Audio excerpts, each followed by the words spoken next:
From fabulous Los Angeles, California, Hollywood, home of the stars, the magic factory where dreams come true, culture capital of the world, jewel of the Pacific, it's the Adam Carolla Show.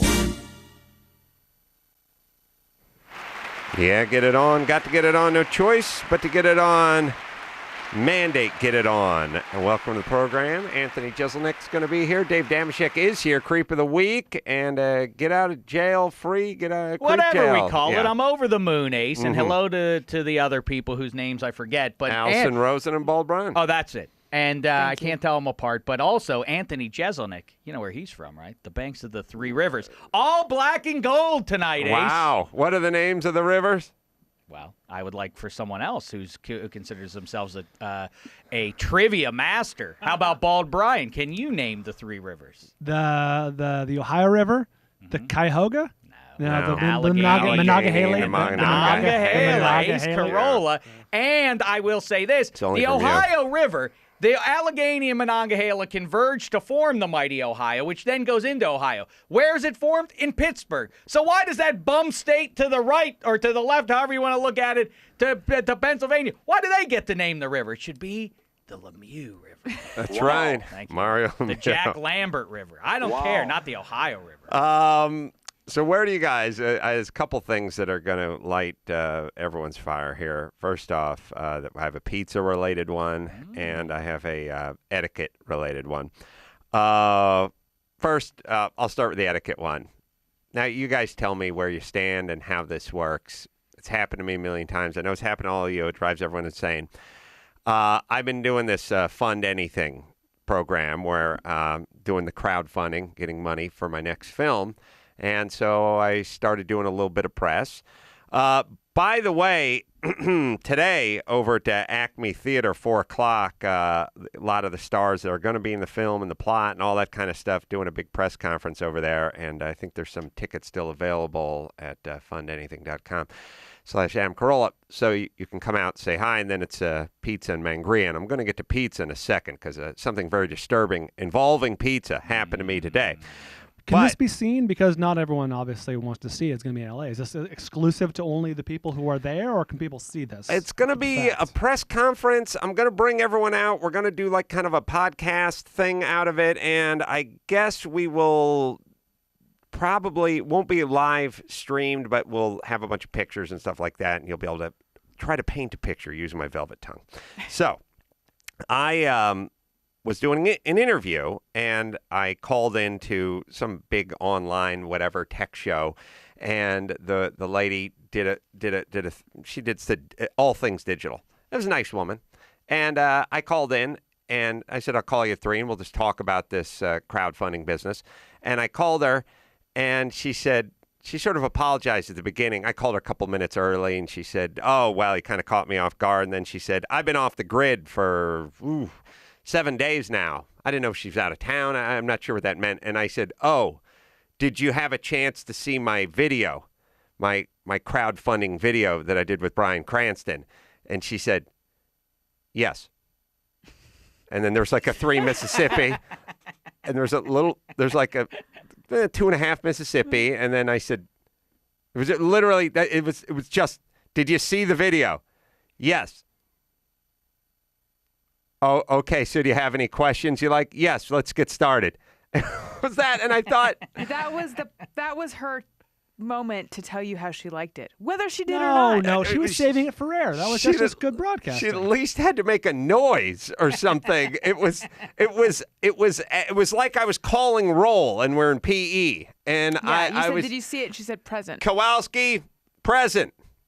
There was always one person who would say here after a bunch of people said present. Now, or the other way around. Yeah. Either way. So I didn't, it wasn't that big a deal to me, but it's a really funny video. So, and she sort of lives online where the video lives, and my feeling is you have to toss in a just throwaway. Great stuff. Hey, you did it again. If you didn't see it, you throw in it. If you did see it, it doesn't matter. It's coasting to a stop. Otherwise, it's an abrupt stop. Otherwise, it makes you wonder what she thought of it. Yeah. She missed her cue. It's literally, I don't know. You can go to if you go to YouTube. I mean, like the last I checked, it had like 800 thumbs up and 13 thumbs down. So it's pretty universally enjoyed by people. It's not me. It's Cranston. He's an very funny, unbelievable actor. But just that move where all you do is interview people for a living all day long, and this is your etiquette. Right. Yes. Affirmative. Doctor, have you seen the results of my scan? Yes. Yes. Present. 896 up, so almost 900 up and 13 down. 13 down are all Cranston haters. It's funny. I just told you what the answer is, but ask me again if I've seen the video. Have you seen the Cranston video? This is from somebody who didn't like it. All right, this is the correct answer. Well, what can I say, Adam? You've done it again.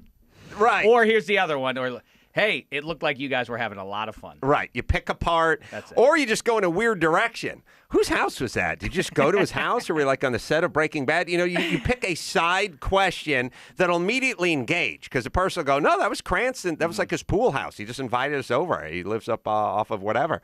And then you'll get them going down that road. But this was just, yes. About that much silence. And then, well, let's get into the interview. It's weird. Did it ever come up again? No. Never came up. And it's just, again, you don't, I don't need my ass lathered with your tongue. It's just it's a weird, I guess what I'm saying is if you're going to sell newspapers on the corner, you can't be a wallflower.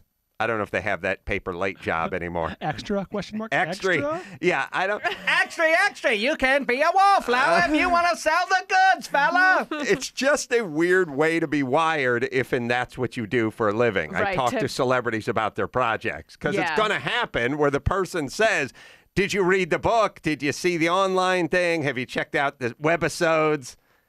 Yes. Well, listen, why don't you fix your own house here, Ace? Because producer Gary behind the glass a couple weeks ago, I said, hey, I have a new episode, a new video of the car segment I'm doing. And Gary's response was, yeah, I saw that up there. What kind of that is response not that? true. That is Hold on. absolutely what you said. Saw it up there, Listen. but that's not the same as seeing it and not responding. Wow. Saw it up there saying, I recognize it's up there, but I haven't He was seen so it yet. apathetic, he couldn't even take 3 minutes to enjoy the work of Dameshek. How dare He you? was instructed never to compliment you, to be Feel fair to the him. blaster! Oh, no. Don't you defend him or you're next, Carolla. no, Feel I'm the kidding. sting! No, I was just saying. Wow, an extracurricular All right. blaster. Now from bad to worse in the pizza department. Uh-oh. It's been an ongoing thing with me and Dr. Bruce. He has 2 kids. They seem nice. Have you met them? Sort of, yes. They've spent yes. time. Yes, they spent time at my home. I opened my home to them To in those front children? of my children. Into my home. I opened my home to them, and I graciously opened my home to them. And they came over, and I've told you guys before that this happened where, I'm going to make my next book is all going to be shit I could have never imagined doing when I was a kid. Like when I, as an adult, come up to one of my friends' kids and go, hey, you want to go throw the ball around? And they go, no. And then they just walk into the next room. Like, I couldn't imagine one of my dad's friends coming to me when I was 13 and going, want to toss the ball around, and me going, just shove off, old fuck. Like, and sitting back down and watching TV again. Like, I could never, all the shit that, like, I mean, it's like, when I said to my daughter, do you want to get some frozen yogurt, some froyo? No, I'm cool. No, it's cool. It's like ice cream. It comes out of a thing. Yeah, I heard you. I don't need it. Like, could you imagine? Well, like if my dad said to me when I was, 7, you want to get some froyo? I'd be, what? Do I have cancer? What's going on? What's going on? It's not my birthday. Do I have full-blown AIDS? Oh, yeah, that hasn't been invented yet. I just had a repressed memory come back to me. I had a neighbor with a pool, and his dad was a cop. And in order to use the pool, like the kid would be like, hey, come on over and swim in the pool. I'd be like, all right, I don't have a pool. So I went over there. The dad would say, hey, you guys have to tread water for 2 minutes. And I'd be like, I don't fucking want to tread water. I'm 11 or whatever. Right. I don't want to fucking tread water. But I couldn't tell him no. He was the adult. He was an adult. I probably would have been within my rights to be like, no, Mr. Blah, blah, I won't really feel like treading water. But I like this dude. It was his pool, and I had to tread pool, and you're water. going to tread water. So here's the, tell me next time I'm going to be peeing the entire time, but fine. So so there was Dr. Bruce and his kids, and they're at my house, and it was 5-6 years ago, and maybe it was 4 years ago, and I said, all right, look, I'm ordering pizza. And they were just sat at the table doing the normal, they just grunt. Like kids just kind of grunt now, And then I said, what do you guys like on your pizza? Oh. Well, what do you want for toppings? I'm going to order a bunch of pizzas. We want pineapple and ham. Like, what do you want? Doesn't matter. Well, what do you like? What do you like? Because they have everything, and we'll get what you want. Nothing. It's fine. Pepperoni? You like pepperoni? No. Do you like ham or sausage or mushroom or olives? Just regular's good. Between the two of you, you're age 9 and age 12. You don't have a pizza topping that you enjoy. Chicken fingers, noodles, and pizza. That's it. Right, That's the only thing you eat. And they literally just sat there and just went, like, they were a little confused and slightly put off, and then sort of looking down. Like, no. And I said, and then I get this thing from Lynette. Stop yelling at him, and I'm like, I'm not yelling. Just whatever you want. I'm going to buy you pizza. What would you like on it? Anything you would like on it, be fine with me. I'll just go and have that. It's good. It's regular. So all right. Well, Bruce, these kids need to talk to the feelings doctor very quickly. Is what I told them. They need to sit and share with somebody with patches on their sleeves. And now Bruce came in today. Dr. Drew not around. We're doing the show. So Bruce came in. And now it's 4 or 5 years down the road. The kids are in high school. His daughter's in high school. His son's, 13. So, of course, this is still fresh in my mind. Fresh. Mm-hmm. So Bruce comes walking in, and he says, I'm a professional. I'm a doctor. I brought my kids. I brought my kids with me. And I said, good. So now it's been 5 years. They've had plenty of time. Time for a reckoning. Plenty of time. Yes. I got unfinished business with these two. So I'm going to stand in front of the studio door. They're walking 100 feet behind him. And as they come in, the daughter's my height now. She's a beautiful girl. She's 16 years old. Son's 12, 13. They'll come walking right in behind me. And it's not like they were in the Philippines for the last 5 years. They're just living out here in Southern California. In a land of pizza. The land of pizza. They come walking in. The two least satisfying answers ever. They come walking in. I see the boy, and I say, Joey, what do you like on your pizza? And he just paused, and he goes, cheese. And cheese comes on the pizza. I want to know what topping you like. And he's like, just a cheese.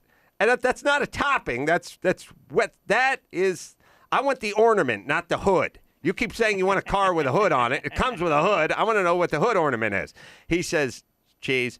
And he walks past me, and Libby, the daughter's right behind him. And I goes, Libby, all right, you're a woman now.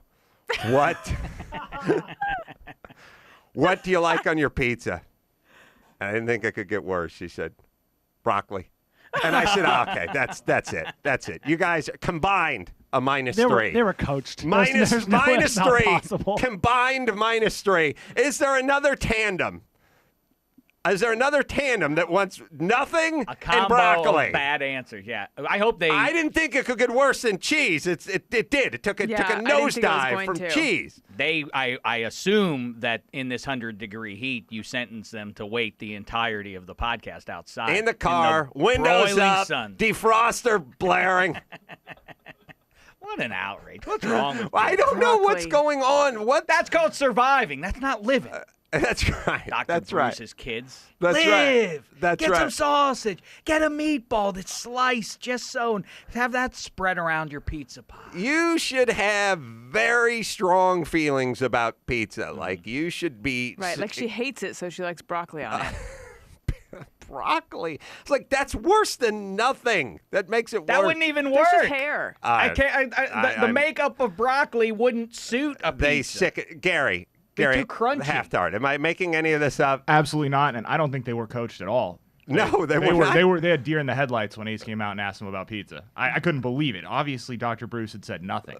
Yes. Where did they get it from? Because Bruce has many problems, but being introverted is not one of them. He's loquacious. He's always talking. And he's from Brooklyn, right? Like, yes, he's like the pizza hub of the universe. He's What's going on with their mom and pizza? They must have just been viciously hit over the head with like one of those pans they use for the deep dish stuff, like over and over again. Not again. Or violently raped with sticks, with breadsticks or something. I don't know what happened. Incident at the local pizzeria. Something they threw happened, in the air and one of them nearly suffocated. Yeah, maybe a grandparent was lost in the dough. Yeah, Mr. Laverne's dad came in. Laverne DeFazio's dad from Laverne and Shirley just came in drunk and just stood over their beds at night. Did they make pizza once they got to L.A.? Because it was a pizzeria in Milwaukee, but then they move out and it's a Western-themed restaurant. Oh, I don't remember what kind of food they served up Either way, out this was 5 years. Father got the dough on their head. 5 years in the making, and that was the answer. Unsatisfying. Oh. Did they look surprised when you asked them? Like, where's this coming from? They just sort of were like, they're both very low key. So Clearly. Yeah. Broccoli. Right. Well, and by the way, the joke, the pizza throwing landing on the head joke, I feel like my entire childhood was covered in raw pizza dough. The joke of the person bursting through it and all that. Have not seen that joke in 22 years, but it did not see the joke for the first 12 years of my life. Like, it's my very favorite, Facts of Life. Non-stop. There's pizza hijinks in that one. Well, Joe throws it and it lands on a pan. A beautiful fringe benefit of your upcoming film, Ace. Oh, bring it back. Bring it back. All right, Shaq. First, can I quickly say something? Yes. And I know we brought it up before. However, something awful is happening in this mug, which is that it still smells and tastes like soap. And I rinsed it out like 13 times, which to me means the soap is in the porcelain. Porcelain is porous, I believe. It's like that movie, He Knows You're Alone. The call is coming from in the house. Right. It's coming from inside the porcelain. All right, something is going on because Thank you. we were using whatever Dawn or whatever brand name it was, and I was running this. If people squirt the thing, first off, the cause of this are the animals who leave the mug next to the sink, or in many cases in my own home. Where you let your children around? In front of my children. I welcome those mugs into my home. I welcome that coffee into my home.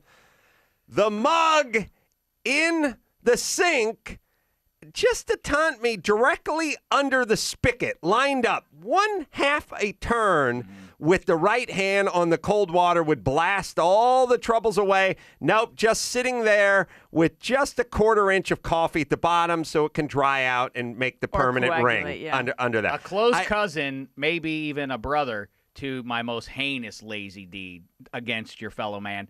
We've talked about it before.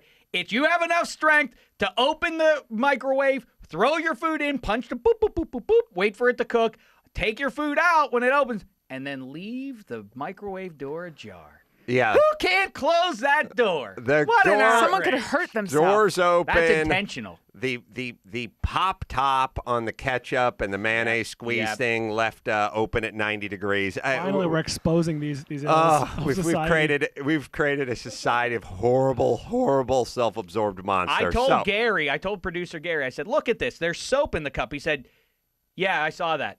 Yeah. And then turned and walked away. So why is he still working here? First thing, he doesn't really work. First thing first, if everyone would just rinse everything out, we wouldn't have to go through this. Then I switched from the Dawn or the whatever to just generic, like non-soap soap. Just it's no scent, no color, no anything. Trying to get away from the scourge, and it worked. But then what happened? Something happened 2 weeks ago. Maybe they're putting it. Maybe we ran out of that. They're like, no, it's still sitting up there. I will can't say figure it out. There is a difference between hand soap and dishwashing soap. So if that's hand soap, it may stick on the. You know what I mean? It may stick to. I feel like somebody used body wash. Something happened. Your problem, Allison. Mine tastes like Axe. So Anyway, yes, I feel your pain, and I don't. Greatest story I've ever heard. Well, let me say this: soap makers. If I rinse my mug 7 times and I sniff it and it still smells like your product, maybe you're not doing a great job. And then I took a paper towel and wet that and wiped around the inside because I was like, maybe just the force of the water alone isn't dislodging the soap. Yeah. All right. I have a theory. My theory is that the coffee pot gets the soap, and thus everything that comes out of the pot has a little soapy flavor to it. By the way, I'm just going to put it in my mouth you know first what the and cut out the middleman. biggest fucking scam in the world?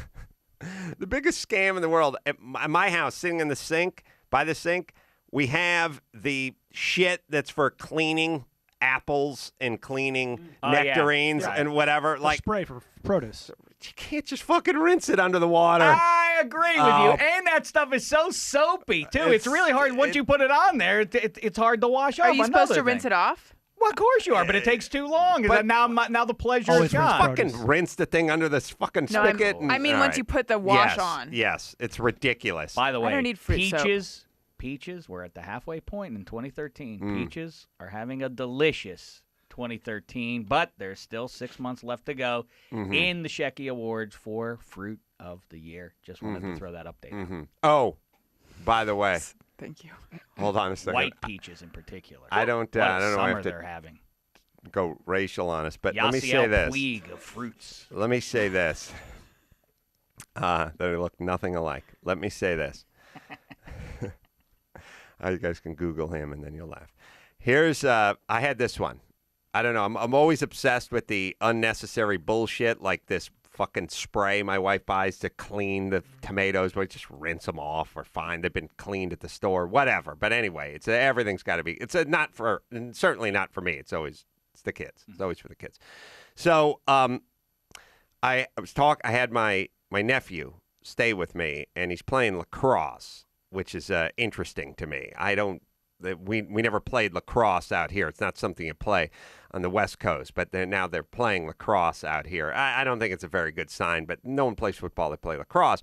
But my obsession with like the fact that there's a girls' indoor volleyball shoe when they play on a basketball court, and like I said, whatever LeBron is wearing seems good enough for you 15-year-old chicks to get by with. Like, you could just buy basketball shoes. You don't need your own indoor volleyball shoe. You're cutting, you're moving forward, you're moving laterally, and you're doing it literally on the exact same surface that the high school basketball team plays on. But all right, they have their own shoe.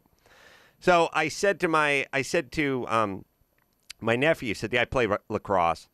I said, "Where do you play? What field do you play lacrosse on?" He said, "They play on the football field." I said, "Oh. Do you play with football shoes, like the cleats?" "No, they have special lacrosse cleats." And I thought, what could you possibly be doing on the exact same field? I mean, if you just watch the guy's feet, you wouldn't know what the fuck. It's stopping, starting, cutting left, cutting right. There's a shoe. It's such a fucking scam. I love these first world problems. It's a same. We have a shoe. Yes, we have for beer darts. Industry couldn't make it work, though. Remember, 10, 15 years ago, there was ice. Remember, you'd have your standard beer, and then it was beer ice, and then there was beer dry. Right. Somehow, beer consumers, not duped. Right. Shoe users, suckers. Big shoe. What I tell you about, same thing about conditioner. Shampoo, not enough. Oh, we got to use, we have all this stuff. Let's create something that is shampoo, and we'll call it conditioner. Suckers. That's what there was that's what a period of time where there was shampoo, conditioner, and finishing rinse. Oh, finishing rinse. Eat Al Sassoon. Sheck. Shame the devil. Do you have a creep of the week? I got it all. Whatever you want to kibitz about, Ace. It's your show. Bald. Hit the sports. It's time for Dave Dameshek's #1 sports. #1 sports. Do it, Dave. All right, I'll do my best to keep my remarks brief so that you can get another Pittsburgher in here, albeit one younger and more handsome and more successful than me. I'll just get through this quickly. He is a Steeler fan, so he can talk to you about this question. I was just kibitzing with Bald before we got going here. Ace and Allison, I throw it to you. If all the, because we just had, by the way, if I may self-promote, Jared Allen, the Minnesota Vikings, very charismatic and funny guy, on the podcast today. Dig that up at NFL.com/Shek, SHEK. And we got to talking about this because he's a manly man. He throws likes hunting. Yeah, but he does it with his hand, throws spears at beasts. He's definitely not a Jew, that's for sure. Yeah, but let me say this. Do any of these guys, they do this thing all the time, and they go, I go hunting. And then the person goes, okay, shooting it out. I go bow hunting. I use a trident. Does anyone ever go, you know what? I got a trident and a bale of hay. Let me put you about 10 steps back from it. I want to see. That's your form. I want to see this form. No one ever goes. It's not like you're going to go out to Louisiana and go with him. You never say anything. But you never cry bullshit. Bullshit. Let me see your bow form. Let's see you throw that trident at that hay bale. It's never anything. It's just like, wow, man, that's cool. I mean, he could tell you, I'll sneak up on a bear with this trident, man. So I'm going to get 4 or 5 feet away. Nothing else, but I'll be nude, covered in urine, and you just go, wow, man, ooh, better man. No one calls. Maybe he doesn't. Yeah, you're right. Maybe him and Ted Nugent just sit around playing video games laughing all day. Playing dominoes, doing 1,000-piece puzzles. So I asked him this. Who could he beat out of all the NFL mascots? Could he beat, for instance, a bear in a fight? Because he likes to do that. Oh, interesting. No, he said. No, he couldn't beat a bear. I said, how about a jaguar? He wasn't sure. I said a Seahawk. He felt confident he could, as did I. He could beat a Seahawk. Yeah. I said, but you couldn't beat a jet. And he said, well, is it flying? I said, no. Let's say this is in Thunderdome. You get your weapons. And he said, well, if it's on the ground, what's a jet going to do to me? I said, touche, except for the fact that what are you going to do to a jet? And he, again, definitely not a Jew, figured out like an action hero, I would just do something to the fuel line, and I would blow that plane up. It was savvy in a way that I, admire and envy. I ask you guys now, if all the mascots in the NFL got into a fight, who would win? There is a correct answer. The Brown. Why would the Brown win? How you can't beat Brown. That's what the commercial says. Yeah. I mean... Brown don't let you down. Well, there's nothing. You can't beat it. What can you do? It's a color. It's a name. You can't beat it. You can't lose to it, though, but either. It's like beating the air. You can't do it. I'm imagining Paul Brown, the old man, the old owner of the team. That's who I'm I say that they're the winged beasts. I don't think any of them pose much of a challenge. A dolphin. They're flightless, right? Well, what are they going to? No, they fly. But what are they? How much is a falcon ultimately going to do? Is a falcon going to beat a bear? No, I don't think it's ever happened in the history of the big blue marble. So no. Right. All these birds will go down. Now you have the human category. You have a steel worker. You have packer, which is a box packer. Then you get into the ones that are armed. Buccaneer. He has that big wide sword and a musket. A Patriot only has a musket. And 49er has a pickaxe. Yeah. So, and then you get into the fierce beasts, lions, Bengal tigers, bears. That's right. Panthers. So, and then the other worldly ones, giant and Titan. Titan, I believe to be a mythical god who is immortal and probably has lightning bolts at his disposal. True? Yeah. So I think he's your winner. That was my thought. The Titan is the winner. Yeah, the giant could just be, a big goofy guy. Yeah. Like Sean Bradley. Like that one in Guinness Book of World Records. Remember him, the 8'2" one with the glasses? He wasn't I bet imposing. when he poses for a photo, the giant might slouch a little bit because he doesn't want to be a giant. Right. Right. And then we were talking about a saint. Saint would be the loser you would expect. Although, against a lion, I don't know my Bible. Lion, what happens with Daniel in the lion's den? Does he survive that, or does he get mauled by that? He's blind. I heard it in that Elton John song. Yeah. Daniel, the guy in the Bible? I don't know about the Bible. He survives. No one in this whole joint knows what happened. He survives. Gary knows. Oh, he lives. Yeah. Okay. So then the saint then would beat the lion. He's traveling on a plane. Yeah. That much I know. That much I know about the Bible. All right, and the Lakers lost Dwight Howard, and everybody in the Lakers has. Everybody who is a sports fan, who is a grown-up, has to delude themselves to believe that these multimillionaire athletes care as much about the team that you root for in your city as you do, of course. But this is a special brand of it going on right now. These Lakers fans and the Lakers players. How dare Dwight Howard? He's a coward. He couldn't handle the white hot heat of the Los Angeles media. Really? Was it's that bad here? Nobody cares that much out here compared to a place like New York or Chicago or a northeastern city. It's much more brutal on a player there. But anyway, it's been enjoyable stuff to listen to. But anyway, enough sports. Quickly, let's get to the creep of the week. Creep of the week. He or she is the creep of the week. All right, good news. I wasn't in here last week, and I shan't be in here next week. So I've also brought with me, along with the creep of the week, a get out of jerk free card for the color green. I feel bad for the color green because he gets abused by those primary colors, that cool clique. Red, blue, yellow. Oh, we're the only three in the primary colors. You know what? That may be your group, but you know who doesn't include green with those other three colors? Everyone else in the world. Green is one of... It belongs... Yes, it's a bastard colored. It's not... It's conjured when you combine two of those primary colors, but for all intents and purposes. Go to a toy store. Buy some blocks for your kid. I guarantee you it's not going to be just yellow, blue, and red. There will also be green in there. Why must we turn our back on the color green?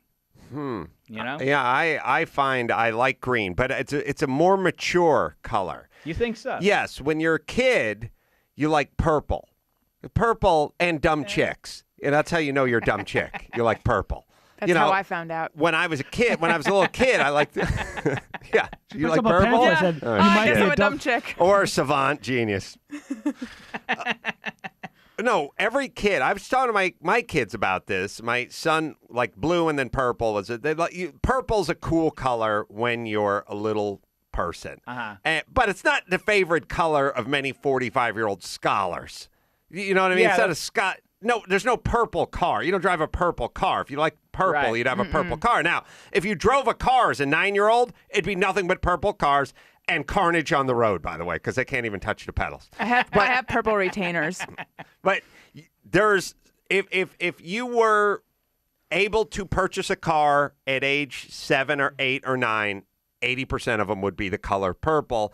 When you purchase a car and you're an adult, there's almost no purple cars out there. It doesn't really exist. So green is a color you mature into.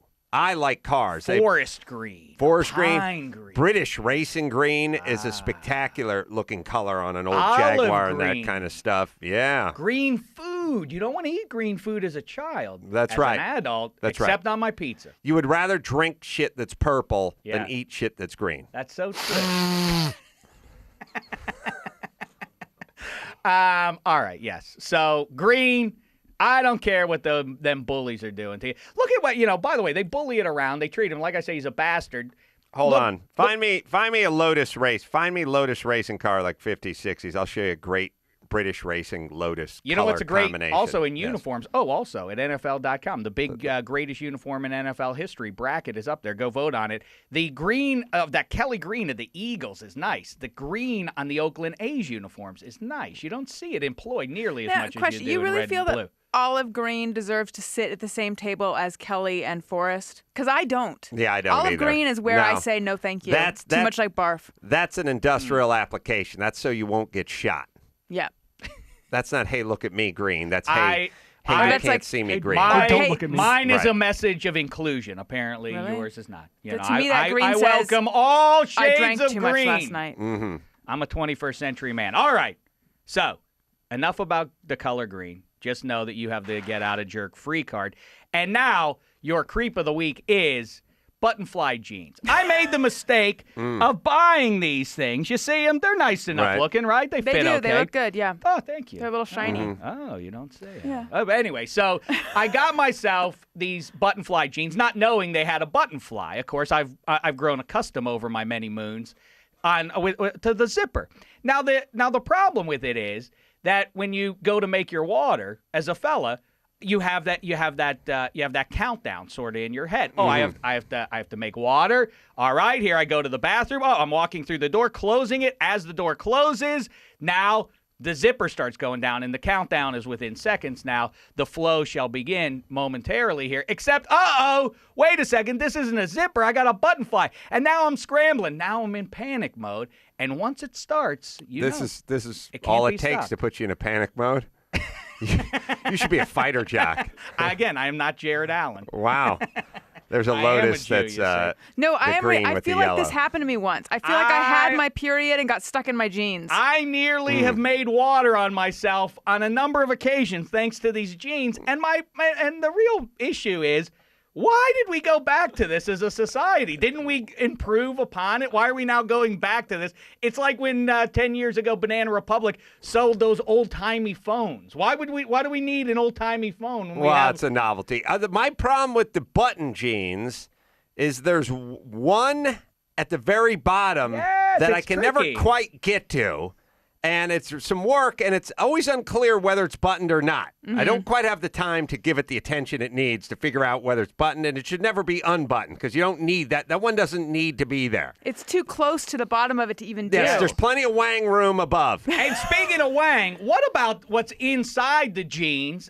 When I don't wear the tighty, I wear the in-betweeners, the boxer briefs. But they have that same labyrinthian, that maze, that wang maze on the front of the underpants. Like, it's not a hole. Like when you get boxer shorts, there's a discernible hole that you can plunge an entire fist into. Yes. Not so with the tighty whities. That's why I wear them backwards. Or the boxer briefs, which is really a good idea because how are you supposed to negotiate your wang through that maze? That's like Nicholson at the end of The Shining. Yeah. I can't get it out. Can't get out of the shrub maze. Imagine being a woman trying to help someone out of it. It's fucking impossible. Yeah, but hold on a second. Just undress yourself. That's what I say. But you don't work the wang maze because that's poor form. That's poor form to either have sex or receive oral with the wang. As a woman, I've never heard tale of anyone receiving any sexual deed.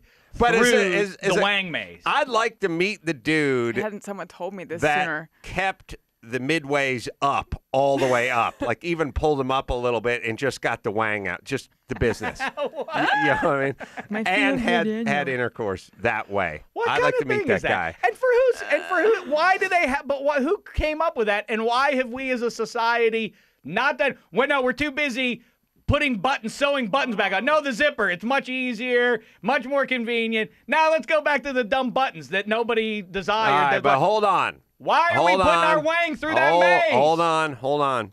I want to say this. I've had with some shorts and some pants the zipper problem where the zipper's up, but the weird flap in front of it's not laying down the way it should. It's sitting open and exposing the zipper, which is... It's not like you're exposing your yourself. Itself has an erection? It's like you're presenting. Like you're showing the world you're open for business or something. For some reason, the button-up trousers don't have that problem. The barn door closes as the button closes. But with the zipper, sometimes that front flap gets out of shape and stays open. Yes. I just realized what the flap on the underwear is good for in sexual situations. You're familiar with the term road head? Mm-hmm. That's when it comes in handy. That's right. Mm-hmm. But why? I don't want to. That's true. I do. I don't know what we're talking about. Who uses that thing though? Do you make your water through that hole? Does anybody? You just pull the elastic down and make. Nobody does. No. By the way, the zipper up with that weird flap showing the zipper is sort of the equivalent of somebody driving along with the gas cap on, but the door open, the flap open. You know what I mean? Where it's I can't see inside, but still someone's got to do something. Right. The road head is you're driving. Well, not you. Right. The fella. My fiance. Well, actually, this is a long enough straightaway. I could probably talk you through it. Well, where do I have to sit? Well, it'd be nice if you were on the passenger side. Oh, wait a minute. But now if you're I know really a what we're gamer, talking you can go from the back seat. So then the wang must come out of the maze, but you can't really pull your pants down. There's no disrobing. Right. So there you have it. You must poke through the ceiling. Have you guys really done this? Sorry. Yes. Because I feel like you just bang your neck on the steering wheel. No, it's happened. They have a Really? new ad campaign. Oh, Perfect sorry, for Roadhead. That's its only function. Yeah. All right. The apple sits on top of the banana when they do it. and the grapes all cluster around the base. Button Fly and Wang Maze in underpants, you both are the creep of the week. Feel the sting of the blaster.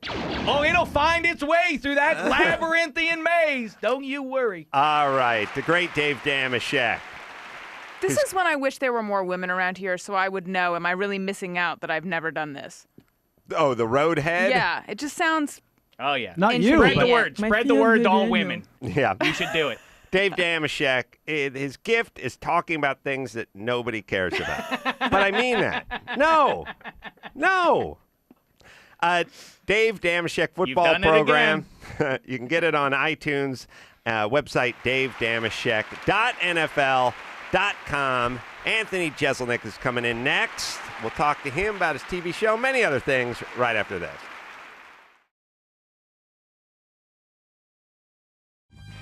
Anthony Jeselnik is here.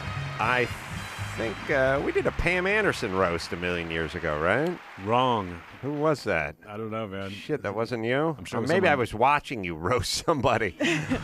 I shouldn't drink at night when I watch those things. You imagine yourself there. But you've done the roast, right? Yeah. I you're wrote for Hasselhoff. I'd never been involved before that, and then after that, I did Trump, Roseanne, and Sheen. Well, you were fantastic. Well, thank I you. was on my sofa thinking I was there. Well, thank you. It's a weird cast. Sometimes it rotates, and my memory's a little jostled. The program, by the way, Jeselnik Offensive. It is yesterday, Tuesdays, 10:30 on Comedy Central, and after Drunk History. Anthony, I'm reading here, and I didn't know that you wrote for Jimmy Fallon. Yeah. I don't know him at all. He seems like a really nice guy to me. Really nice guy. Yeah, very sincere. You know, can talk to anybody. He can talk to the janitor the same way he can talk to the CEO of NBC. He was a great guy to work for. But I worked for that first season, and I thought, they're going to want my kind of jokes, and they didn't. You know, they wanted Jimmy's jokes, and I don't really do that. Nor was I interested in doing that. The difference being... Like, I like when people hate me. You know what I mean? I like telling a joke where someone's going to get mad a little bit, and Jimmy can never have that. It's got to be, they've got to love him, and he's right. I never thought he's wrong to not be doing my jokes. I just thought, why am I here? But I wanted the experience of that, so I did it for the first year and then took off. I found it to be liberating when I did it for a year or two or whatever. When I wrote for Kimmel, at the very beginning, I'd be like, oh, this is a good joke. Oh, come on, you got to use this one. And then at a certain point, it was like, all right, don't use them. I'm going home. Yeah. Like, I'll just go and wait for my paycheck. Like, I sort of like the idea of sitting around getting a little bit lost in a group versus having to go out and pare everything down to 14 jokes and then go out and deliver it all the time. Like, I sort of like just sort of sitting back. Obviously, you didn't like that because you it drove me crazy. stood into the one up in the limelight. For me, I liked it, but maybe I was used to being behind the mic and tired of it or something at that point. I don't know. Yeah. I found it a relief to just go, well, it's 5 o'clock. I'm going home. Yeah. Good luck with the monologue. Yeah, I wish I was like that. I just felt like failure every single day. Well, Adam, you had already had success on your own, though, at that point, right? Maybe that's I probably difference. was not wired correctly because I used to sit on stage doing run-throughs of the Man Show and look at the writers in the audience that were playing catch with a Nerf football and holding a beer and go, you sons of bitches. I wish I was you because I got to be sober and do 2 shows and you guys are fucking around out in the audience right now. Like they literally hit me. You got to do 2 shows. Yeah. The second show I could. You didn't have to be sober. Second show. Yeah, I think it would be worse to have had success and then be a writer that's not getting stuff on. That would make me even crazier. It's like, I should be doing these jokes myself and not waiting for someone. I found it somehow soothing, but maybe we don't have the right. I don't have the right motor. I think, or something. I just remember thinking, I Because I could remember, like, first years, Jimmy'd be wringing his hands, and we're going at 6 o'clock, and it's 5:30, and she's going through, like, and I just remember I would just be looking at him going, well, I hope you sort that out. You sound like a great employee to have. Yeah, I'm awesome. I'm a team player. A lot of support. I build a lot of team spirit and unity. So Anthony, as well as the show, stand-up dates, performances, things like that. Yeah, I did my first season of the show at the beginning of the year, and then it ended in like April, and then I just went on tour for 10 straight weeks, and then got off and went right back into the show. So I'll go back on the road in the fall, but through the rest of the summer, I'm working on this and nothing else. And second season, Comedy Central, pretty fucking good because they don't really have a farm team. Like they used to sort of go, well, it's not really getting a lot of traction, but we see some potential. And now it's just like one and done. Like you just either do it, you get traction, you have some rating success or whatever it is, or they'll just boot you right out. Yeah, I think our show was easy to deal with. We were pretty good about accepting notes, and it's really cheap to do. My show costs a third of what it costs to do Workaholics, so it was smart for them to order more of them and try to make it work as opposed to some other show. Speaking of accepting notes, one of the funniest moments, I enjoyed season 1 very much. One of the funniest moments was when you incorporated the studio notes to make the show more appealing to young people. And you had something called 9/11 Babies. Yes. That was a hilarious joke. I'm wondering if it actually came from studio notes to make it more appealing to young people. A little bit. We had taped that bit of me. We dressed up 2 babies like the Twin Towers, and I spoon-fed them baby food, and their faces explode. Well, he was like, here comes the airplane. Yeah, and we were like, and Comedy Central was like, we'll never let you air that. But then after the first or second episode, they were like, we need to see more tape. You guys are doing a lot of stills. We need more tape because kids like motion kind of thing. And we're like, all right. Well, we've got 9/11 Babies, and they were like, all right, do it. So it just worked out perfectly. It was the only way we could have gotten that on the air. The conversations, and I don't know if you can think of some of the more insane conversations you've had with absolutely. Executives. I remember them all. And it's not so much the executives because they don't really want to talk to me. They talk to producers or anyone they can put someone between me and them because I just get ticked off when I get notes. Like I don't like being told what to do. It's weird being a comedian because you don't ever want to have a boss, and all of a sudden you're surrounded by bosses. So they try to leave me alone, but I'll get notes. On funny notes. Bosses. Well, no one's as funny, I think, as funny as I am who works at Comedy Central. Of course not. Yeah, I'm a professional. But I remember once they would be like, we had a thing where it was called "Is That a Baby in the Dryer?" And we had like a graphic of a baby going around in a dryer, and we'd play different sound effects, and you would try to decide if that's a baby in the dryer or not. And they were like, can you just at the end just say, hey, guys, this isn't a real baby, and you shouldn't put your baby in the dryer? Right. I was like, why would I? Of course it's not a real baby. Of course you shouldn't do that. Right. So we wrote something that was just so insulting. It was like Comedy Central thinks you're fucking dumb. Right. And they were like, okay, maybe you don't have to do that. Take that note out. Which is always fun to prove to them how dumb they are. My greatest Comedy Central victory was we just had some stupid joke. We used to do something called Monkey Bar or something where like monkeys would just tell stupid jokes, and I don't remember it, but like a person dressed like a monkey? Or no, like a monkey? Actual monkeys. Okay. We had the guy Tom Stern who did all the like monkey, whatever those 90s. There was like mid-90s monkey whatever shows. They do like the monkeys like yap yap yap their mouth, and they would overlay some. Oh, like the peanut butter in the mouth thing. Yeah, gotcha. It's kind of like that. Yeah, mostly on my cock, but sometimes I put it in the monkey's mouth. But usually I find it gets the animals end up over. in his mouth. Right, that's how I would apply it to his mouth. They do that thing, and then they do like the scene from Titanic, but it was stupid monkeys. I don't know who Primate theater. Yeah, I don't know who thought this was a great plan, but we had the guy Tom Stern who did all those. He's the same guy who told me to drive off the tow truck when my BMW was being towed. He was a little bit nuts, and so we're doing this like monkey bar thing, and it was like, hey, did you hear the one about the Albanian woman who went with the other Albanian woman into the store, and she looked at these and it was something with her husband's balls or something, and Debbie Liebling, who worked there at the time, was like, you cannot say that about Albanians. And we just kept going round and round and round, and they were like, you have to make up a new place like like a Richard Dreyfuss movie, Moon Over Parador, or something, like make up your own country. And so we spent days with the stupid writers, like making up Extavistan and stuff like that. But it didn't sound right. Like, it never sounded right. We needed Albanian or whatever it was. It did not sound right. And we were arguing into a speakerphone, arguing and arguing and arguing. And at a certain point, I just said, Jimmy, what nationality is your dad? And he said, German. And I said, what nationality is your mom? And he said, Italian. I said, my mom's Irish, but my dad is Italian. And I said it to another guy. And then I said, Debbie Lee. I said, what are your parents? And they were different. And I said, how do you know that the Albanian women's husbands are Albanian? They could be something else. And she went like, all right. Like the stupidest fucking thing in the world. Of course, we never got a letter. Like, no one gave a shit. We just argued about it for 3 days. And this allowed it to sound right coming out of a monkey's mouth?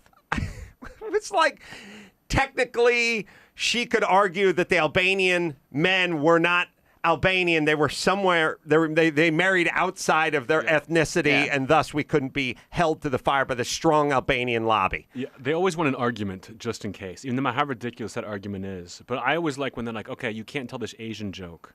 I'm like, okay, what if I make it a black joke? Great. Gay joke, even better. They're just like, Asian people will write letters. Black people we can make fun of all the time because black people don't watch Comedy Central. I mean, I would imagine that when they greenlit your show, imagine that they would be having lots of conversations like this with you, right? Their pitch to me was, you can do whatever you want. We know that if you're happy, we'll be happy with it. But the note I get is not so much about the material. They know I'm going to talk about what I want to talk about. They just want me to be more broad so I can bring in more people. They're like, we don't just want like a small. They want Tosh numbers from me. Right. I'm like, well, that will happen if I just keep doing what I'm doing. Yeah. I get better at the show as I go on. Yes. But they're like, well, what if you just did more pop culture jokes?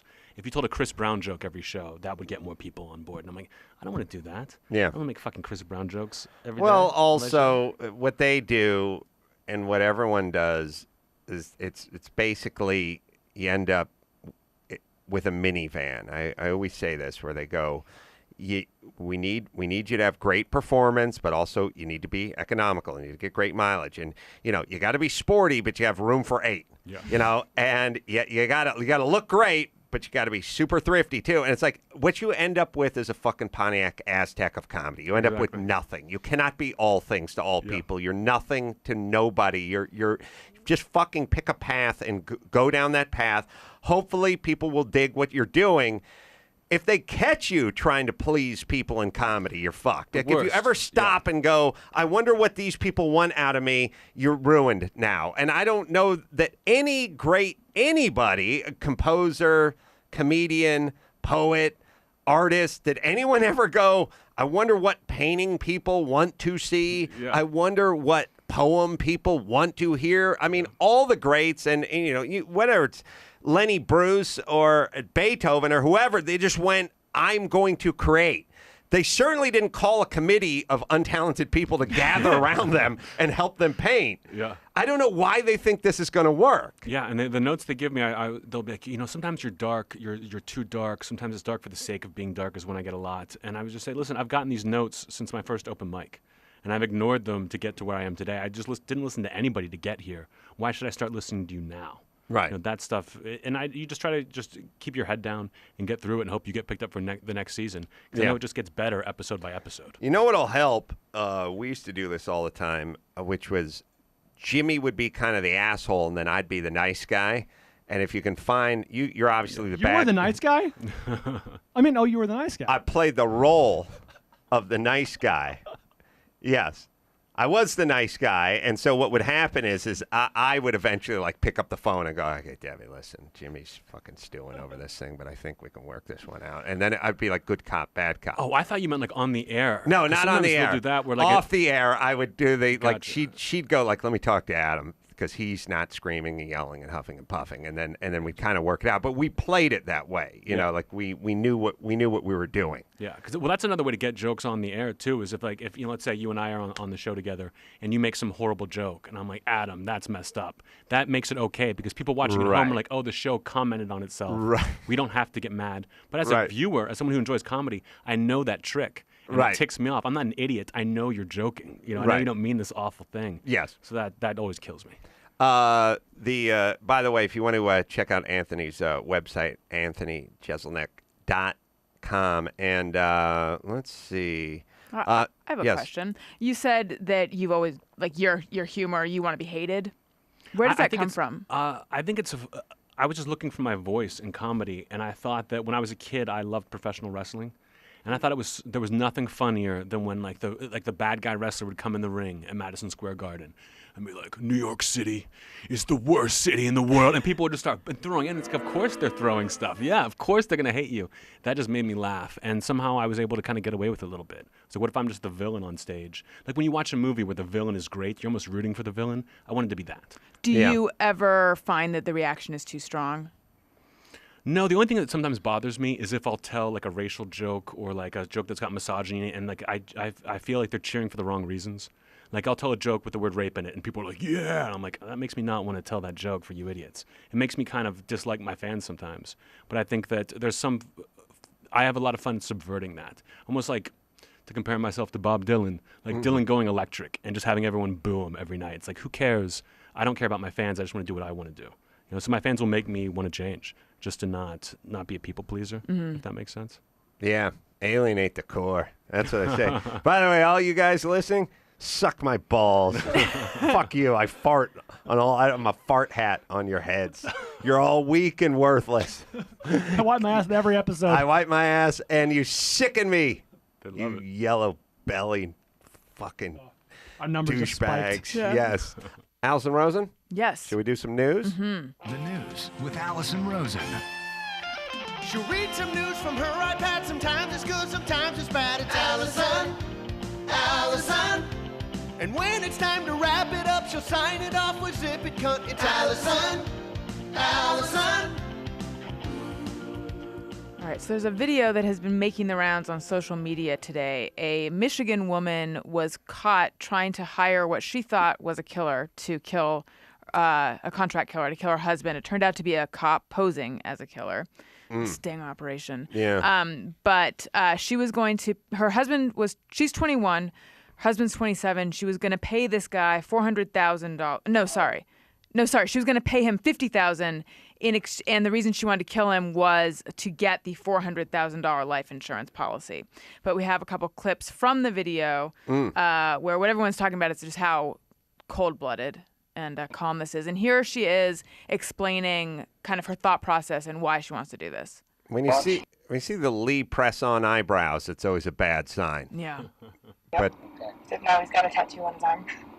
When I first decided to do this, it's not that we weren't getting along, but I mean, it was easier than, as terrible as it sounds, it was easier than divorcing him. I didn't have to worry about the judgment of my family. I didn't have to worry about breaking his heart. Stuff like this. How about stopping his heart? A clean getaway. I mean, it's going to break my heart when it happens, but I mean, it's something that I've been thinking about for a while. What are you going to do? That's my favorite part. Goon. I feel like it's not really going to break her heart. Not that much. It wouldn't. You know what the craziest part of the story is? I just read this today, is that her husband is arguing for no jail time for her. I was about to say, half the time I see these shows on my 48 hours or 2020s, they go like, well, he forgave her and they're back together again. First off, there's no meals that could be prepared the other person. You'd have to hire a tester. Like I'd have to go to Home Depot and get a guy, one of the guys out front just to be my tester. Just honey, you want to hold this ladder for me? I mean, really hold it? Right. I mean, really hold it. It would be worse that you couldn't even relax during a blowjob. No, because you think she's thinking of ways to kill you. Yeah. It's unnerving. She's so chill in that clip too. She's like she's auditioning for Big Brother or something. Well, there's another video, but first, do you guys ever think maybe you shouldn't relax during a blowjob anyway? I mean, that's a lot of trust. That's the ultimate time to relax. Yeah, that's what you do during a blowjob. I know, but I'm just saying. If you can't, I mean, if you don't want to be in the prone position, like you don't want to be, cheetah ready to pounce or anything when you're getting blown. You'll pull a muscle. You know what I'm saying? Yeah, I mean, I guess you have to relax to enjoy it, but I'm just saying you really are in a vulnerable position. Yeah. Well, it's true if there's, car backfires in your bedroom or something like that, you could be injured. Even if she just has to sneeze and doesn't act fast enough. Right. Fuck. Now, I'm pardon the pun, I'm up in my head, and I'll never be able to enjoy another blowjob. Thank you. All right, so there's another, a later part of the video, And here is where they're discussing how to do this. Gunshots, is that how you want me to do it? You want me to shoot him? Unless you can do it painlessly, you're not breaking his neck, that would... Well, I would prefer to use either a knife or a gun.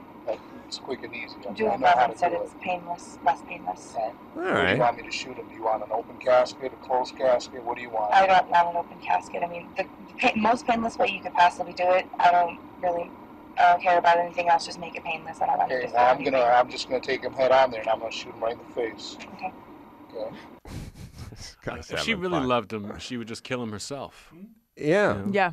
Yeah, but first off, I don't think she got the open casket, closed casket. Yeah. She's like, well, if it's a hot day, we'll open the casket, Wintertime, we'll close it. There's a breeze coming through the place. She didn't get the casket part. The guy, I'll just shoot him in the face. Like, I think he was having fun there. That, by the way, as far as cop gigs go, the best. That's the best. Yeah. I mean, other than posing as Johns to break up high-class call girl, infiltrate Heidi Fleisch's world. By the way, every report would be, Chief, I'm about a week away from busting this thing wide open. That's what you said last week. That's what I'm saying. And the week before. You don't? Okay. And this is becoming a sad chorus. Hold on. It's true. It's been several years. Oh, by the way, I need. Could you go down to the evidence room? I need more cash.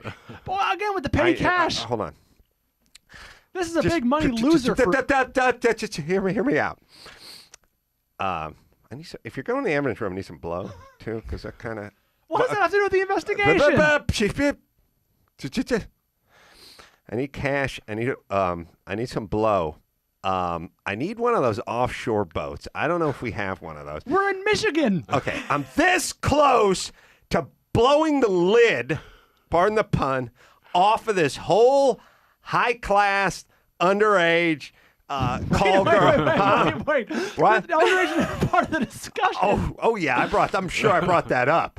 No, I've been following this investigation very closely. I remember somewhere between week 17 and week 23, me definitely touching upon the underage Asian part, right?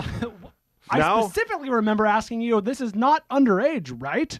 Well, look, obviously I can't check ID. It's what you call a tell. Of course you can. You're a police officer. All right, just get the coke and the cash. In the boat? In the boat. Okay. And I'll tell you when I'm done. This is the last boat full of coke and cash. I'm in my refractory period, so I'm in a good mood. Okay, but I'm quickly coming out of that period, all right? I'll tell you when we're done with the case. That's be me. The Heidi Fleisch case was like 40 cops working for like 2 years. Like, that'd be the fucking greatest gig in the world. Guys just all fucking covering themselves with aqua velva and drinking Lavoris and going out, while everyone else had to be nice when they passed the guys who were working the crash unit, like down in South Central. Like, I had to kick in a couple of doors. I got bit by a Rottweiler. That's funny. I fucked a runaway today. She was 19. Anyway, I'm going to the cash room. You guys need anything? Are you guys good at picking out undercover cops? Because I feel like I'm always the person that arrives late to wherever, and everyone's like, "Oh, did you see that undercover cop? He was. How could you have missed him? He was so obvious." And I didn't see him. The only time that ever happened to me is I was on a flight. I was sitting next to a guy who, the guys who wear they have a jacket, a sport jacket that they wear to either court or a funeral. Like, that's it. And then they physically. They look like, They look like they left the hanger in. Yeah, you ever do a weird thing where you put like a sock on one of your dog's paws and it just fucking walks weird? Like they don't know how to move with this thing on them. Mm-hmm. And the guy was just sitting next to me looking not like he belonged in first class, I judge. And he was just sitting there. I wasn't racially profiling. He was just a sort of beefy white dude. And he's just sitting there looking like uncomfortable in his jacket. And I said, striking up conversation. I'm like, what are you doing? He's like, none. What business you in? He was like, all right, I'm an air marshal. All right, you got me. Like, he had no fucking rap. He was 3 syllables away from just being busted. Now, maybe he recognized me. I don't know, but he was. That's hilarious. Just open him up like a can of sardines with just 2 questions. He admitted he was an air marshal. I feel like 10 minutes later, even if you hadn't said anything, he would have just been like, okay, I'm an air marshal. Yeah, he did not look right. Like, it's one of those things. they tell them wear sport coats, but they're not used to wearing sport coats, so they look uncomfortable in sport coats, and then they don't have the slacks and the shirt that go with the sport coat, so they stand out like a sore thumb. So they should just tell the air marshal, especially in a day when all the rich people are just wearing cargo shorts and flip-flops, just fucking dress like Mark Cuban would dress if he flew commercial. Why do air marshals have to be undercover anyway? Well, they have to be undercover so we know that we don't know they're on less than 1% of the flights. Oh. Yeah. I see. It's to make up for the lack of them. I think so. Totally. Oh, he said not to say anything. They're not on very many flights. Well, that's comforting. Saying? Well, I mean, it's not like in that San Francisco disaster the air marshal snapped into action or anything. Yes. And actually, update on that story. People are now. So wait a second. She, they got her for this is attempted murder, right? I mean, what do they give you? Conspiracy to commit murder? Conspiracy, yeah. Right, right. But why? Solicitation of murder. She could get life. What's it come with? Like, where does this fall between like manslaughter, above, below? She could facing get life in prison. I feel like everyone's facing life in prison. She could get just 6 years. She could get probation. I mean, that's it. There's a lot of leeway. Whereas manslaughter, I don't think goes down that far. And she's 21, so she'd be 25, 26, when she gets out. Yeah, and she's smart. She'll have a good future. Oh yeah, some Fortune 500 company will snap her right up, fresh out of the killer joint. instinct. I got a new job for you, Anthony. It's a show called Nice Job, where we just go talk to their parents. Your 21-year-old daughter's having a casual conversation with a stranger about killing her new husband. Nice job. Way to go. You guys have done a wonderful job raising this job. I think that would be a tough show to book. It'd be tough. It'd be hard. Yeah, hard to get guests. Right. I'd watch it. Mm-hmm. All right. I mean, yes. Something to think about, though, is that I bet if she does go to jail, whatever happens to her, she will fall in love again, or someone will fall in love with her. Because Anthony, on this show, oftentimes we talk about the serial killers who the women who fall in love with serial killers in jail, and like what's wrong with them. But I feel like it would be what's wrong with the guy that falls in love with her. Because there's some guy out there who's digging what he's seeing. My feeling would be she's got it out of her system. Every woman has one. She used hers early on, and what are the chances that lightning's going to strike twice? I think it would be comforting in that situation because you would go into the relationship knowing how crazy she is. Mm-hmm. Most of them surprise you with it down the road, but you know her worst. Mm-hmm. It's going to be a pleasant surprise if she doesn't try and kill you. Exactly. You know what I mean? Right. But I think the guy who's saying her husband now is trying to like give goodwill and be like to keep her out of jail, that is for pussy down the line. Mm-hmm. So we can just use that and be like, oh yeah, she tried to kill me. I got her out of prison, but now lay away. Exactly. Powerful. Yeah. By the way, the whole thing with the insurance policy would be like, just got back from the State Farm office. If I die, you get $111. I would never do. You cannot do the. Yeah. $400,000 to a lot of people sounds like just a fucking king's ransom, and there's no life that's worth it. Like, I don't even know if she disliked the guy. It's just the idea. I don't know why at 27 she you wanted need it to be painless. Yeah, why you needed. She thought it'd be easier than breaking up with him. They were fighting. Oh, okay. Well, then it's on him. I didn't know they were fighting. You're right, though. You should always keep your insurance policy figure to yourself. Yeah. Yeah, and why even, 21, he's 27, how much do you need? All right. Did you hear about this crazy thing that happened on a soccer field in Brazil? Which Brazil is a place where they always have parades, right? Isn't that what we were talking about? That's what they're famous for. Yeah. That's what they do. Yeah. Right. Well, now they're famous for something else. So, soccer match, a referee expelled a player. And then they got in a fight, and then the referee stabbed the player with a knife. And as he was on his way to the hospital, the player's family members stormed the field and began they quartered the referee. Once they got word that the player had died, and I don't know how they were communicating. I'm assuming by cell phone. They cut the guy up into little pieces and then decapitated him and put his head on a stake. The referee. Well, did they draw and quarter him? like old school days.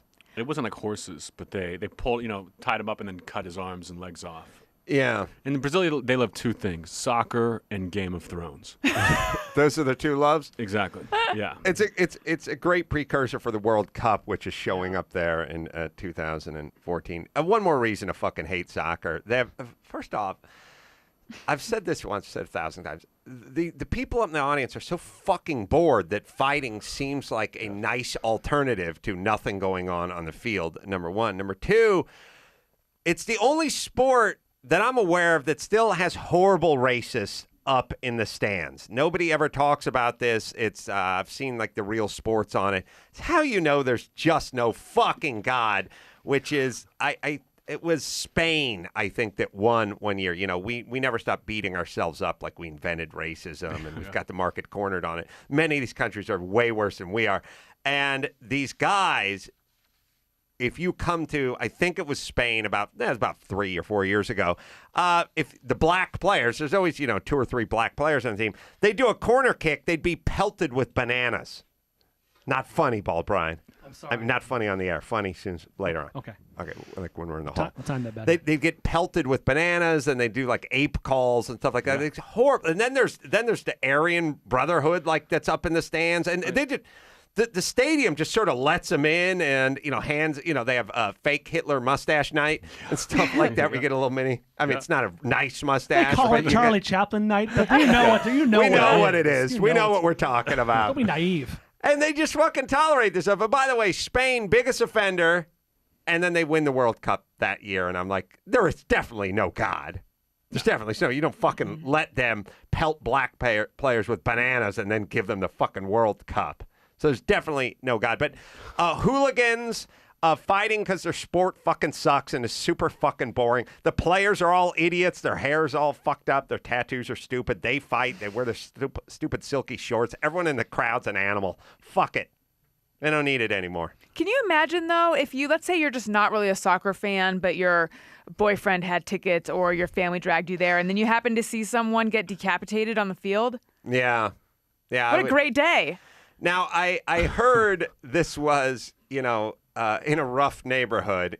No shit, by the way, and a little off the beaten path. Like this wasn't, the Staples Center prime time.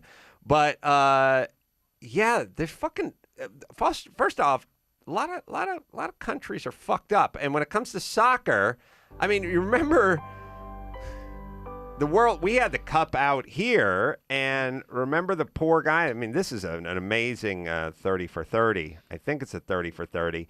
Was it the Women's World Cup? It's the two Escobars. There was the one Escobar that played for like the Colombian. Yeah. Colombia's awesome place, awesome people. Don't get. I mean, it's not the people. It's got to be the fucking dirt. I don't know. It can't be the people. Yeah. It must be the top layer of soil that makes it such a piece of shit. But the Colombian guy, who's like the nicest guy and one of the stars of the team, accidentally kicked a goal for the other team.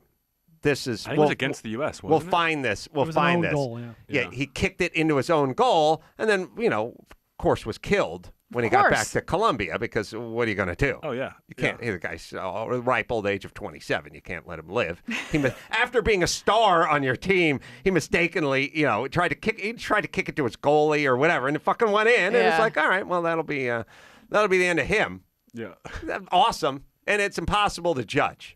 By the way, all cultures are the same, and they're all wonderful. I think sports, though, would be more fun if every time someone screwed up, if every time someone made an error or did something, that they were killed after the game. Right, like it was a real penalty. Yeah, every game would be like a Super Bowl. This guy, this poor Escobar guy, they shot it, and he tried to lay out and block it, and instead it went in. It wasn't.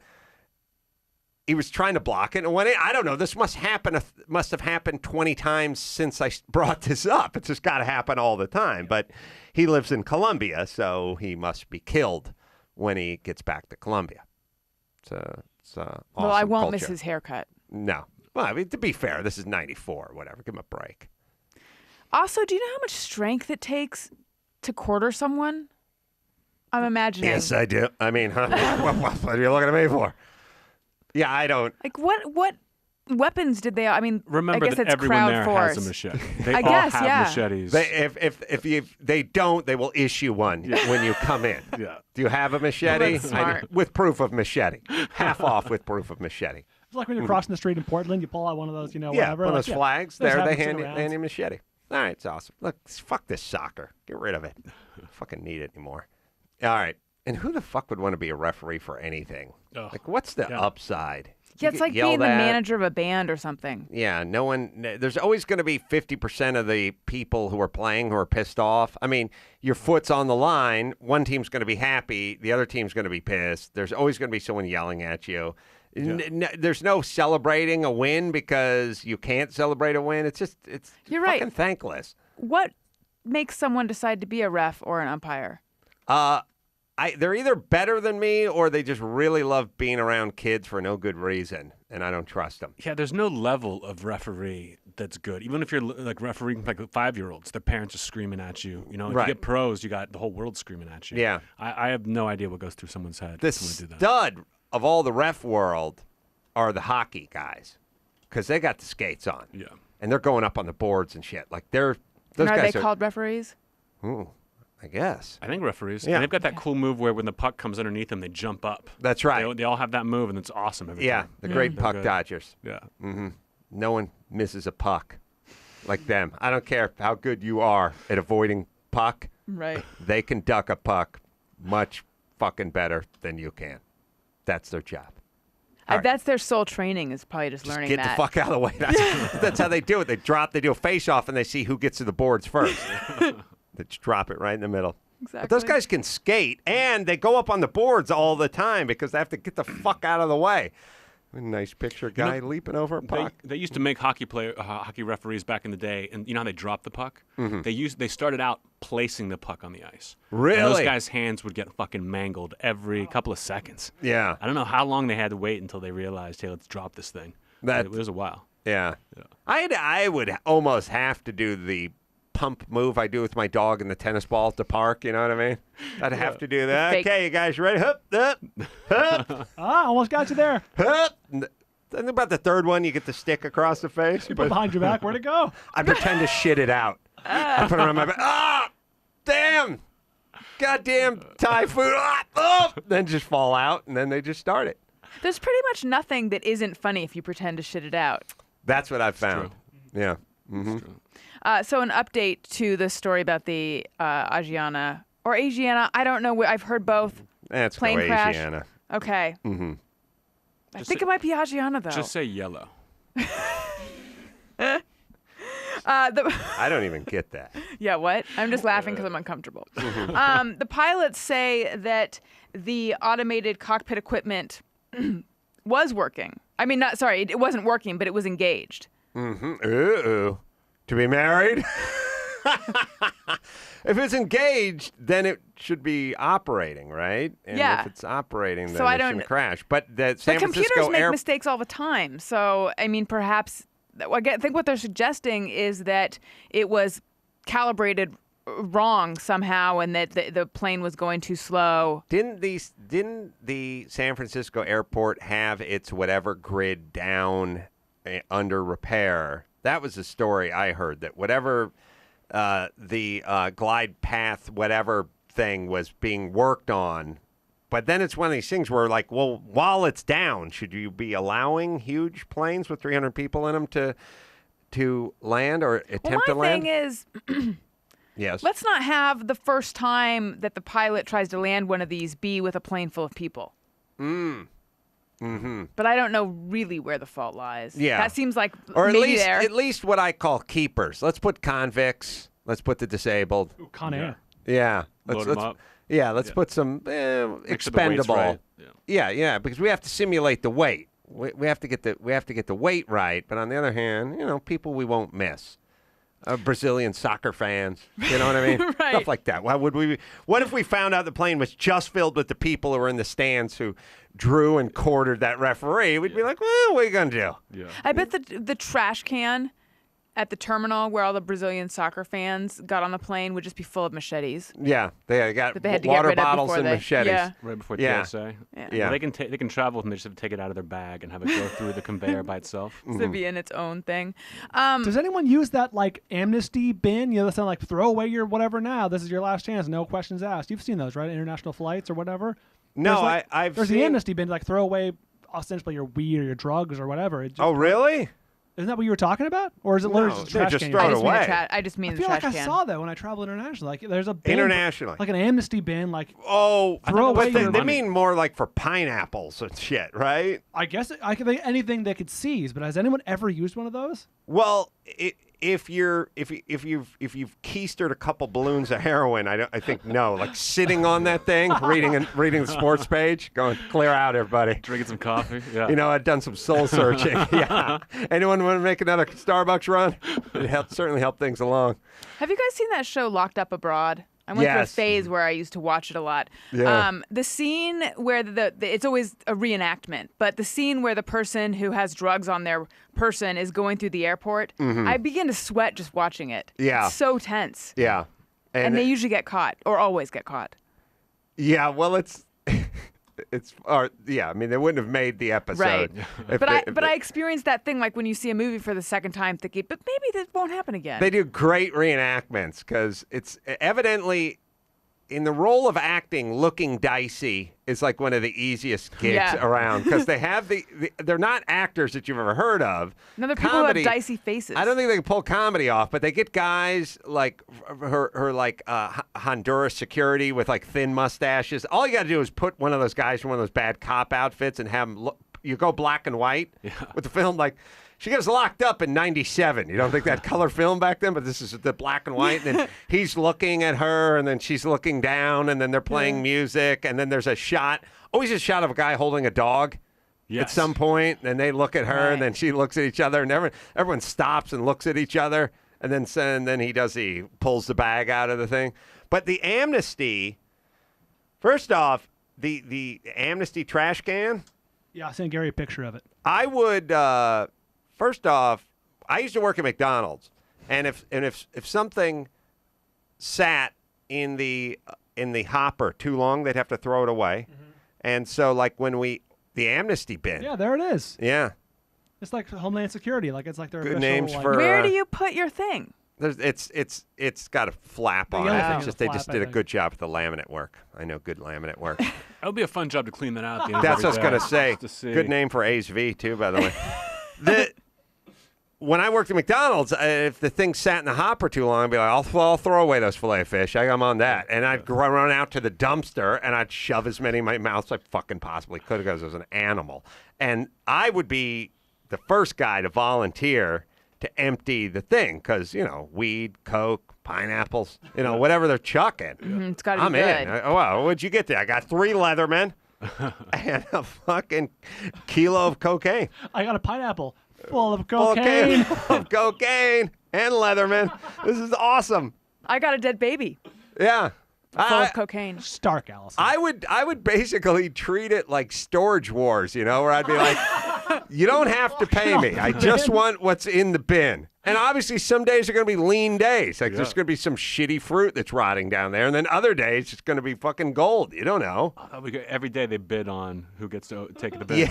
Yeah. It makes so much money for their country that way. Right. Yeah. Yeah. Should do it for sure. Yeah. We're going to get on that. Pitch it to the Comedy Central people. Yeah. Locked Up Abroad. And what I realized, because I always wondered, how do they find these Locked Up Abroad stories, the ones that they base the reenactment on? And usually there's a religious conversion at some point that I think they downplay in Locked Up Abroad. But I think that must be somehow through through some church or through some program. That's how they're finding the stories. My whole thing with muling drugs would be like, I will definitely fill my keister with heroin and bring it in to another country, but I have a couple of countries I deal with. Like Sweden, you know what I mean? I don't go into Thailand and do it. I go to the place where the guy That was a Sweden. I remember the guy went on the fucking crazy rampage on the island with all the kids, and he killed like. I think it was Norway. Norway, yeah. Norway. That's one of my something. drug-friendly cities. That's on my list of cities of City of Norway. Of city of Norway, of countries to smuggle drugs into because he's living in a fucking condominium right now with a view and a flat screen TV. But I mean, to be fair, he only shot like 73 kids. Yeah. So it's like high 2 digits, but not triple digits. No. So it's like, it was like, 74, 75 kids.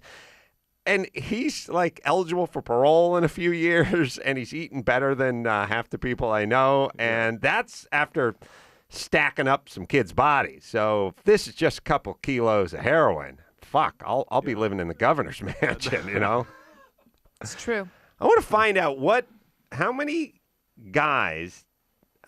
kids, those were kids he killed, or teenagers or whatever. They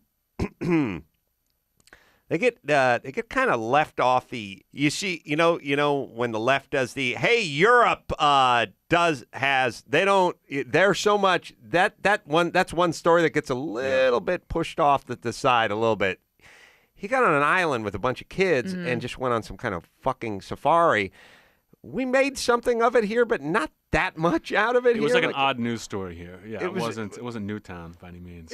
We had bigger fish to fry, except for this was a whole shitload of kids, and now I think he's living in like a townhouse. I wonder what would have been like if that guy had been black, because he looked like.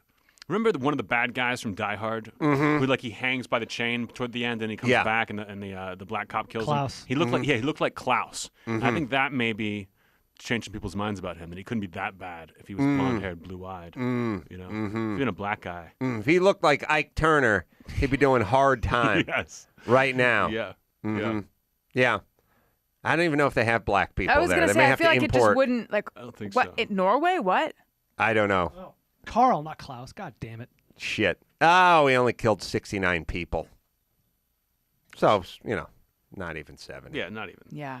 He didn't break the 70 barrier. Mostly teenagers. Our society's so fucking bizarre that I swear to God, if you we don't know. To me, it's all kind of a numbers game. Like, you kill 2 people, that's a bad thing, but 69 people's a lot. It's a lot more than 2. That's for sure. a fucking. And I will try to figure out where he's. But I'll bet you more. I bet you Paula Deen is more universally hated than this guy is. Just in the general zeitgeist of humanity. Sure. But I wonder what number would be the big, because people talk about 6 million Jews, and Germany has been forgiven across the board. What would there be he the is number? with Klaus.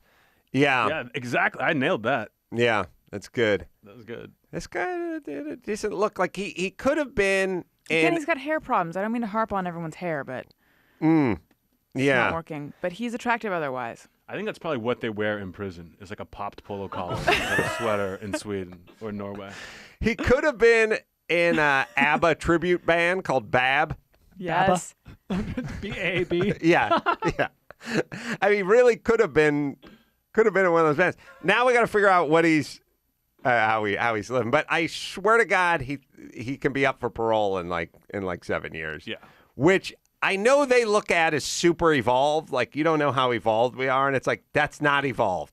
This guy fucking killed 69 teenagers. I guess their logic is like, what are the chances he does it again? I guess so. Yeah, he's sentenced to a minimum of 10 years, but he has like a flat screen TV in a townhouse. Yeah. So awesome. All right, let's bring it home, baby girl. That's the news. I'm Allison Rosen. Zip it, cunts. That was the news with Allison Rosen. All right. Oh, he has, I'm reading about this guy. He has regular access to a computer, though he doesn't have internet access. Well, then he'll get even more done. And that's right. He's writing 8 to 10 hours a day, sending letters to politicians and influencers. You can expect a letter anytime, Adam. Yeah. That's right. I'm on the vanguard over here. All right. I would think that every letter he writes starts with, sorry about your kid. Yeah. When does he run out of apology letters to write? Well, I think he's a nutty right winger or something that is probably. See, here's the thing: these guys are nuts, and then they do something nutty, and then instead of just sort of putting them down like a bad soccer ref, we let them live because we think it's the humane thing to do, and then they get to just sort of spout out the nuttiness for the next 40 years. We have to kind of deal with it. Like, oh, Charles Manson's having another press conference. It's like, all right, Charlie, what do you got this time? I am the overlord. Fuck. I was like, just fucking kill him. Yeah. What do we need to hear from him? Oh, we'll learn something how to prevent this in the future. They don't learn shit from any of these guys ever. Right. Ever. That's right. Let's just fucking put him down. All right. I want to thank Dave Dameshek for coming in here. Podcast, Dave Dameshek Football Program is where you get it. And the Jeselnik Offensive, Tuesday nights, 10:30 on Comedy Central. Season 2 premiered last night, so we're going to have to wait a little bit. You can go online and watch it. AnthonyJeselnik.com is where you go. Us, Irvine Improv tomorrow doing the live podcast. Me and Jay Moore doing the Wiltern Theater coming up, and still probably a couple tickets for Caroline's 5 live shows. Caroline's July 18th through the 20th. And fundanything.com if you want to check out the Cranston video. Throw a couple shekels my way so I can make my next indie film. So, until next time, it's Adam Carolla for Dave Dameshek, Anthony Jeselnik, Alison Rosen, and Bald Brian saying mahalo. Fuck this soccer. Get rid of it. Hey, kiddies, don't forget to subscribe to my channel and catch any podcasts you might have missed at youtube.com/Adam Carolla. That's youtube.com/me.